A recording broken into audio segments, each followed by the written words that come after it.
പ്രിയപ്പെട്ടവരെ, Indian communist പാർട്ടിയുടെ 100ാം ജന്മദിനം ആഘോഷിക്കും. ഇന്ത്യയിൽ കമ്മ്യൂണിസ്റ്റ് പാർട്ടി രൂപീകൃതമായിട്ട് 100 വർഷത്തെ കമ്മ്യൂണിസ്റ്റ് പാർട്ടിയുടെ ആസ്തിക്കോ പ്രശസ്തിക്കോ ചരിത്രത്തിന് അവർ നൽകിയ അഗാധമായ സംഭാവനകൾക്കൊന്നും ഒത്ത രീതിയിൽ ഒരാഘോഷ പരിപാടിയൊന്നും ഈ നാട്ടിൽ സംഘടിപ്പിക്കപ്പെടുന്നുണ്ട് എന്നെനിക്ക് തോന്നില്ല. എന്ന് മാത്രമല്ല, CPI-ക്കാരല്ലാതെ CPM-കാർ ഇതുമായിട്ട് ഒരു വിധത്തിൽ സഹകരിക്കുന്നില്ല. അവരുടെ കണക്ക് പ്രകാരം ഇന്ത്യൻ കമ്മ്യൂണിസ്റ്റ് പാർട്ടി രൂപീകൃതമായിട്ട് 105 കൊല്ലമറ്റേ. അപ്പം ഈ ഒരു ചെറിയ കാര്യത്തിൽ പോലും ഇവർ തമ്മിൽ യാതൊരു ഐക്യവുമില്ല, അഭിപ്രായ ഏകീകരണവുമില്ല എന്ന് വേണം നമ്മൾ മനസ്സിലാക്കാൻ. അത് എന്തുമാകട്ടെ, ഈ നൂറ്റാണ്ടെത്തിയ കമ്മ്യൂണിസ്റ്റ് പാർട്ടി എന്തുകൊണ്ട് ഈ രാജ്യത്ത് ഒരു വലിയ രാഷ്ട്രീയ ബദലായിട്ട് ഉയർന്നു വന്നില്ല എന്ന ഒരു വിഷയമാണ് ഇവിടെ ചർച്ച ചെയ്യാൻ ആഗ്രഹിക്കുന്നത്. വളരെ വിപുലവും വിശാലവുമായ ഒരു വിഷയമാണ്. അതിൻ്റെ ഏതാനും ചില ഭാഗങ്ങൾ മാത്രം ഇവിടെ പരാമർശിക്കാൻ, ഈ വിഷയത്തിലേക്ക് ചില സൂചനകൾ നൽകാൻ മാത്രമാണ് ഈ ചെറിയ ഉദ്യമം എന്ന് മനസ്സിലാക്കുക. ഇതേക്കുറിച്ച് വേണമെങ്കിൽ നമുക്ക് 4-5 പുസ്തകങ്ങൾ എഴുതിയാലും ഒട്ടും കുറഞ്ഞു പോവുകയില്ല. അത്രയും വിപുലമായ, അത്രയും വ്യാഖ്യാന സാധ്യതകളുള്ള വിഷയമാണ്.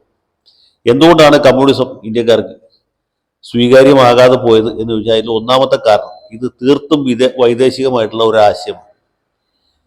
മിച്ചമൂല്യ സിദ്ധാന്തമാണെങ്കിലും, തൊഴിലാളി വർഗത്തിൻ്റെ സർവാധിപത്യമാണെങ്കിലും, ചരിത്രത്തിൻ്റെ മാർക്സിസ്റ്റ് വിശകലനമാണെങ്കിലും, വർഗസമരമാണെങ്കിലും നമ്മുടെ നാട്ടിൽ ഉരുവം കൊണ്ട ഒരാശയമല്ല. ഇപ്പോൾ ജനാധിപത്യവും മതേതരത്വവും ഒക്കെ അതുപോലെ തന്നെ വന്നാണ്. പക്ഷെ അതിനൊക്കെ ഭാരതീയമായ, അല്ലെങ്കിൽ ഇന്ത്യയുടെ കാലാവസ്ഥയ്ക്കും ഭൂപ്രകൃതിക്കും ഇണങ്ങുന്ന രീതിയിലുള്ള ചില വ്യാഖ്യാനങ്ങളുണ്ട്. കമ്മ്യൂണിസത്തെ സംബന്ധിച്ചും ഇത് ആദ്യം അധ്യാന്തം വൈദേശികമായിട്ട് നിലനിൽക്കുക. അതാണ് ഒന്നാമത്തെ കാര്യം. രണ്ടാമത്തേത്, ഇത് നിരീശ്വരവാദത്തിൽ അധിഷ്ഠിതമായിട്ടുള്ള ഒരു പ്രത്യയശാസ്ത്രമാണ്. സത്യത്തിൽ നിരീശ്വരവാദം എന്ന് പറയുന്നത് കമ്മ്യൂണിസത്തിൻ്റെ അടിസ്ഥാന തത്വമൊന്നുമല്ല. എങ്കിൽ പോലും അതിന് പുറമേക്ക് കിട്ടിയൊരു പ്രൊജക്ഷൻ എന്ന് പറയുന്നത്, കമ്മ്യൂണിസ്റ്റുകാർ ദൈവനിഷേധികളാണ്, കമ്മ്യൂണിസം നടപ്പിലാക്കി കഴിഞ്ഞാൽ അമ്പലങ്ങൾ തകർക്കും, പള്ളികൾ തകർക്കും, വിഗ്രഹങ്ങൾ എടുത്തു കളയും എന്നൊക്കെയാണ്. അങ്ങനെയൊന്നും ചെയ്യില്ല. എങ്കിൽ പോലും ആളുകളുടെ ഇടയിൽ അങ്ങനെ ഒരു തെറ്റിദ്ധാരണ ഉണ്ടാകുന്നതിന് ഇത് ഇടവരുത്തി. മൂന്നാമത്തത്, ആദ്യകാലത്ത് പ്രത്യേകിച്ചും ഈ പാർട്ടിയുടെ നേതൃസ്ഥാനത്ത് വന്നവരൊക്കെ തന്നെ ബ്രാഹ്മണരോ കായസ്ഥരോ രാജകുടുംബാംഗങ്ങളോ വരേണ്യ വിഭാഗത്തിൽപ്പെട്ട മറ്റ് ആളുകളും നാടുവാഴികളും ഒക്കെ ആയിരുന്നു. ആണ്ടോടാണ്ട് 50,000 പറ നെല്ല് പാട്ടമായിട്ട് കിട്ടുന്ന ഏലംകുളം മനക്കിലെ 5-ാം തമ്പുരാനാണ് EMS നമ്പൂതിരിപ്പാട്. PC ജോഷി ആണെങ്കിലും അജയ് ഘോഷാണെങ്കിലും ഡാംഗെ ആണെങ്കിലും ഒക്കെ ഇതുപോലെ വരേണ്യ വിഭാഗത്തിൽ നിന്ന് വന്നവരാണ്. അവർക്ക് സാധാരണക്കാരുടെ പ്രശ്നങ്ങളെ ശരിയായ രീതിയിൽ മനസ്സിലാക്കാൻ, അതിന് പരിഹാരം കണ്ടെത്താനോ കമ്മ്യൂണിസത്തിൻ്റെ ഒരു ചട്ടക്കൂടി അതിനെ അവതരിപ്പിച്ച് ജനങ്ങൾക്ക് സ്വീകാര്യത നേടിക്കൊടുക്കാനോ കഴിഞ്ഞില്ല എന്നുള്ളതായിരിക്കാം ഒരു കാരണം. ഇതിനേക്കാളൊക്കെ പ്രധാനപ്പെട്ട ഒരു വിഷയം എന്ന് പറയുന്നത്, ആദ്യകാലത്ത് പ്രത്യേകിച്ചു ഈ കമ്മ്യൂണിസ്റ്റ് പാർട്ടിയുടെ സന്നിഗ്ധ ഘട്ടങ്ങളിലൊക്കെ തീരുമാനങ്ങൾ എടുത്തിരുന്ന ഇവിടെയുള്ള നേതാക്കന്മാരല്ല. നേരെ മറിച്ച് സോവിയറ്റ് യൂണിയനിലിരിക്കുന്ന സുസ്ലോവിനെ പോലെ, അല്ലെങ്കിൽ ക്രൂഷ്ചേവിനെ പോലെ, സ്റ്റാലിനെ പോലെ, മൊളാട്ടോവിനെ പോലെയുള്ള ആളുകൾ, അവർക്ക് ഇവിടെയുള്ള ഗ്രൗണ്ട് റിയാലിറ്റി എന്താണെന്ന് അറിയില്ല. അവർ മോസ്കോയിൽ ഇരുന്നുകൊണ്ട്, അല്ലെങ്കിൽ ലെനിൻഗ്രാഡിൽ ഇരുന്നുകൊണ്ട് ഇന്ത്യയിലുള്ള സാമൂഹിക യാഥാർത്ഥ്യങ്ങൾ മനസ്സിലാക്കാതെ ഇന്ത്യൻ കമ്മ്യൂണിസ്റ്റ് പാർട്ടിക്ക് ഓരോ സമയത്തും നിർദ്ദേശങ്ങൾ കൊടുക്കുകയും നമ്മുടെ നേതാക്കന്മാർ അത് ശരിയായ രീതിയിൽ മനസ്സിലാക്കാതെ ഇവിടെ ഇംപ്ലിമെൻ്റ് ചെയ്യാൻ ശ്രമിക്കുകയും ചെയ്തു എന്നുള്ളതാണ്. പിന്നെ ചരിത്രപരമായ പല ഘട്ടങ്ങളിലും ശരിയായ സമയത്ത് തെറ്റായ തീരുമാനങ്ങളാണ് പാർട്ടി കൈക്കൊണ്ടത്. 1942 ക്വിറ്റ് ഇന്ത്യ സമരത്തെ തള്ളിപ്പറഞ്ഞു, 1946 പാകിസ്ഥാൻ വാദത്തെ പിന്തുണച്ച്. അതൊക്കെ പോട്ടെ, ഇന്ത്യക്ക് സ്വാതന്ത്ര്യം കിട്ടിയ ശേഷം 1948 കൽക്കട്ട കോൺഗ്രസ് വിളിച്ചുകൂട്ടി.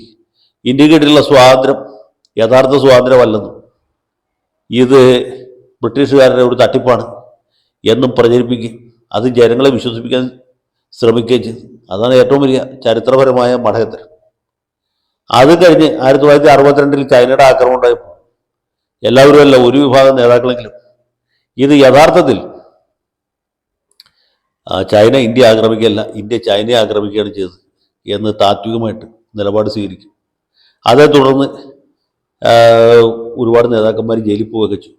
1964 പാർട്ടിക്കുണ്ടായ പിളർപ്പ്, ആ പിളർപ്പാണ് സത്യത്തിൽ പാർട്ടിയെ തകർത്ത് കളഞ്ഞത്.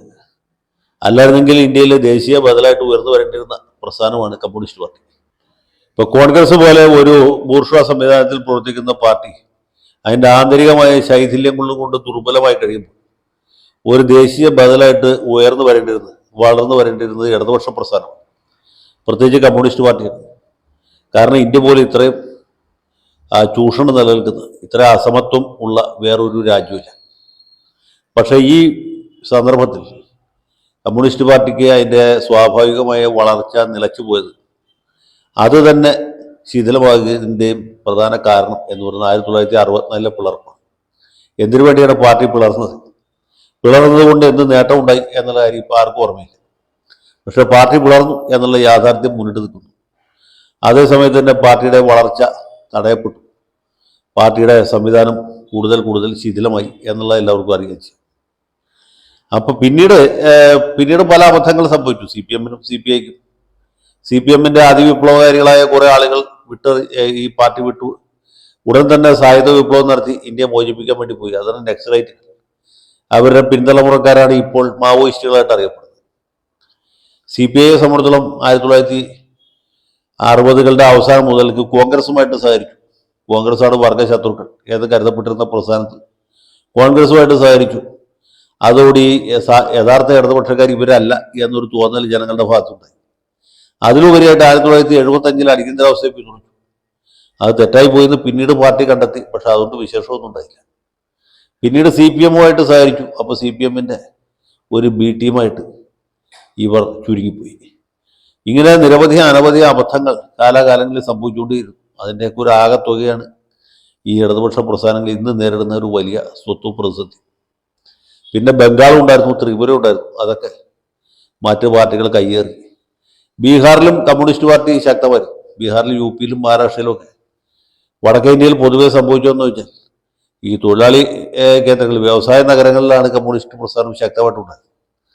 ബീഹാറിലൊക്കെ ശക്തമായിരുന്നു. പക്ഷേ പറ്റിയത് അവിടെ ഈ ജാതി അധിഷ്ഠിതമായിട്ടുള്ള രാഷ്ട്രീയ പാർട്ടികളും, സമതാ പാർട്ടി, ലോക് ജനശക്തി പാർട്ടി, രാഷ്ട്രീയ ജനതാദൾ, സമാജ്വാദി പാർട്ടി, ബഹുജൻ സമാജ് പാർട്ടിയൊക്കെ വന്നപ്പോൾ പാർട്ടിയുടെ അണികളും അനുയായികളും ഒക്കെ ഈ ജാതി അടിസ്ഥാനത്തിൽ ഈ പറഞ്ഞ ഏതെങ്കിലും പാർട്ടിയിൽ ചേക്കേറി. അങ്ങനെയാണ് ഈ ഗാൻജറ്റിക് പ്ലെയിൻ, ഗംഗാ സമതലത്തിൽ കമ്മ്യൂണിസ്റ്റ് പ്രസ്ഥാനം നാമമാത്രമായി തീർന്നു. ഇങ്ങനെ ഒരുപാട് അബദ്ധങ്ങൾ കാലാകാലങ്ങളിൽ പറ്റിയതുകൊണ്ടാണ് പാർട്ടിക്ക് സ്വാഭാവികമായി ഉണ്ടാകേണ്ടിയിരുന്ന ഒരു ഉന്നതി, വളർച്ച ഉണ്ടാകാതെ പോയത്. ഉണ്ടായ വളർച്ച തന്നെ ഒരടിച്ചു പോയത്. ഇതൊക്കെ പറഞ്ഞ് പാർട്ടിക്കാരെ കൂടുതൽ ഡിപ്രസ് ചെയ്യാന്നല്ലാണ്ട് പ്രത്യേകിച്ച് ഒരു വിശേഷമില്ല. എങ്കിൽ പോലും നൂറ്റാണ്ടെത്തിയ കമ്മ്യൂണിസ്റ്റ് പാർട്ടിക്ക് എല്ലാ ആശംസകളും നേരുന്നു. ലാൽ സലാം.